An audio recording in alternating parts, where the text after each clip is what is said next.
श्री स्वामी समर्थ के बारे में की गई आपत्तिजनक टिप्पणियों के विरोध में महाराष्ट्र के नासिक में बीजेपी और आध्यात्मिक आघाड़ी के द्वारा शरद पवार के खिलाफ आक्रामक प्रदर्शन किया गया।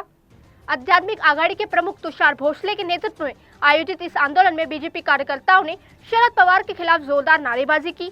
भोसले ने आरोप लगाया कि शरद पवार उन लोगों के समर्थन में है जो धार्मिक भावनाओं को ठेस पहुंचाते हैं। उनका कहना था कि महाराष्ट्र में आतंकवादी संगठनों के सामने शरद पवार से भी खतरा है। भोसले ने राज्य सरकार से मांग की है कि शरद पवार के खिलाफ कठोर कार्रवाई की जाए और उनके खिलाफ कानूनी मामले दर्ज किए जाए। उन्होंने शरद पवार के बयान को महाराष्ट्र की सांप्रदायिक एकता और धार्मिक भावनाओं के खिलाफ बताया है। उन्होंने कहा, इस प्रकार की टिप्पणियों का कड़ा जवाब देना चाहिए। असं आहे की या महाराष्ट्रात जो व्यक्ती शरद पवारांचा आहे तो प्रत्येक व्यक्ती हिंदू धर्माचा आणि प्रभू श्रीरामांचा अपमान करतो। ज्या वेळेला या महाराष्ट्रामध्ये प्रभू श्रीरामांचा आणि हिंदू धर्माचा अपमान झालेला आहे तो प्रत्येक व्यक्ती शरद पवारांचाच माणूस आहे, आमचा दावा आहे। कारण याआधी पण शरद पवारांनी राम मंदिराला विरोध केला, जितेंद्र आव्हाडने सुद्धा रामरायांच्या विरोधात स्टेटमेंट दिलं, आता हा महाराव नावाचा प्राणी बरळतोय। या सगळ्यांची लिंक कुठे ना कुठे शरद पवारांशी आहे। ज्याप्रमाणे आतंकवादाला पाकिस्तान पोचतो त्याचप्रमाणे महाराष्ट्रात हिंदू विरोधी विचारांना आणि व्यक्तींना पोचण्याचं काम शरद पवार करतात। आणि म्हणून भारताला जितका धोका PFI ISIS सारख्या दहशतवादी संघटनांकडनं आहे तितकाच हिंदू धर्माला आणि हिंदू विचाराला धोका शरद पवारांकडनं आहे। म्हणून त्यांचा निषेध करण्यासाठी आजचं आंदोलन राज्यभर होत आहे। जय श्री राम। ज्ञानेश महाराव जी संभाजी ब्रिगेड मंच पर जो प्रभु राम जी हमारे आराध्य और संतों के बारे में जो गलत शब्द गलत व्यवहार किया गया वहाँ माननीय शरद पवार जी बैठे तो उनको ही विचार करना चाहिए। जे मंच पर ऐसे अपशब्द नहीं बोलना चाहिए। और आखिर में हम लोग सनातन हिंदू धर्म को मानने वाले सभी लोग हैं और महाराष्ट्र में गणपति के विराजमान होने से एक भक्तिमय वातावरण में ऐसे अपशब्द बोल की और हिंदुओं की मन में दुख पहुंचाना ये हमारे साधु संत की बहुत बड़े दुख के पहुंचा है। जे ऐसे जो लोग हमारे संतों के बारे में हमारे आराध्य के बारे में कहीं बोलते हैं तो बड़ा गलत बात है। और मैं सरकार से प्रार्थना करूंगा जे उनके उचित कार्रवाई हो, उनको जो भी सरकार की दंड और शासन के हमारे कानून कार्रवाई उनके पर होना चाहिए। और ऐसे गलत शब्द आगे कोई ऐसा अपशब्द बोलता है तो उसके लिए भी कानून कार्रवाई होना चाहिए।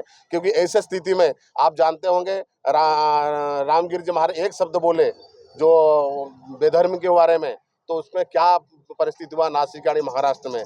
तो आज आप उनके बारे में एक शब्द नहीं बोल पाते, उनकी देवी देवता के बारे में एक शब्द नहीं बोलते, लेकिन हमारे जो हिंदू धर्म के आराध्य है उनके बारे में बोलने के लिए आपको तुरंत आ जाते हैं। ये हम लोग बड़ा दुख पहुंचता है। और आप सनातन हिंदू होते हुए भी ऐसे शब्द करते हैं तो मैं सरकार से मांग करता हूँ उसी के पर उचित कार्रवाई हो, ये हमारी मांग है सभी साधु संत की ओर से। संभाजी ब्रिगेडच्या अधिवेशनामध्ये ज्ञानेश महाराव नावाच्या व्यक्तीनं मर्यादा पुरुषोत्तम भगवान श्रीराम आणि परिवार त्याचप्रमाणे स्वामी समर्थांच्या बद्दल अत्यंत निंदनीय असं वक्तव्य केलं। आणि ते निंदनीय वक्तव्य करताना आम्हा सर्व भाविकांच्या हिंदू धर्मियांच्या भावना दुखावल्या। देव देश धर्म आणि संत यांच्या विरोधामध्ये कोणी बोलायला लागलं तर बहुतांशी तिथे साहेब उपस्थित असतात आणि ते कुठलाही विरोध करत नाहीत। हे सगळ्यात मोठं वाईट आहे।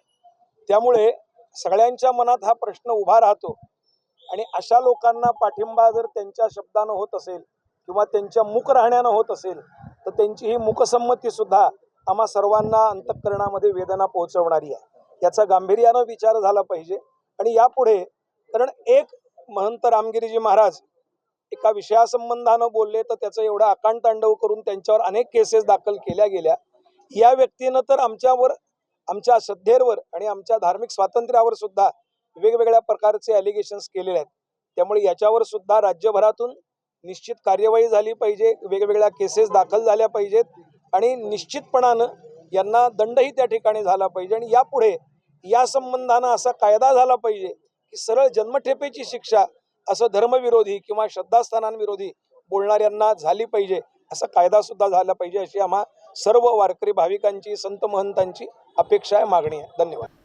इस आंदोलन में शामिल अन्य नेताओं में भक्ति चरण दास महाराज, पंचमुखी हनुमान मंदिर के प्रमुख माधव दास राठी, विश्व हिंदू परिषद शामिल रहे। इन नेताओं ने शरद पवार की टिप्पणियों की निंदा की और सरकार से उचित कार्रवाई की मांग की। आगे की कार्रवाई के बारे में भाजपा और अन्य धार्मिक संगठनों की निगाहें अब राज्य सरकार की प्रतिक्रिया पर टिकी हुई है।